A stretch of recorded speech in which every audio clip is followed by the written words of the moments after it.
शहर लाहौर में कमसन बच्चियों की असमत दरी का सिलसिला न रुक सका। 12 साल मिस्किन बच्ची को जिनसी दरिंदगी का निशाना बनाने वाला मुलजिम गिरफ्तार कर लिया गया। तफसीलात के मुताबिक निश्तर कॉलोनी के इलाके में 12 साल मिस्किन बच्ची फिजा को उसके कज़न शोएब ने जिनसी दरिंदगी का निशाना बनाया। निश्तर कॉलोनी पुलिस ने अपनी मुद्दईयत में मुकदमा दर्ज करके मुलजिम को गिरफ्तार कर लिया।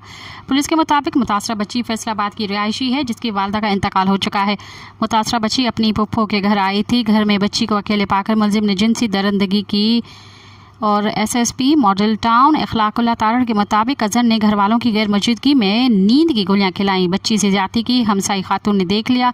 शोर करने पर मुलजिम मौके से फरार हो गया था। मज़ीद ख़बरन ऐं तफ़सीलात लाइ विज़िट कयो असांजी वेबसाइट www.awamiNewsHD.com ऐं ॾिसंदा रहो अवामी न्यूज़ HD।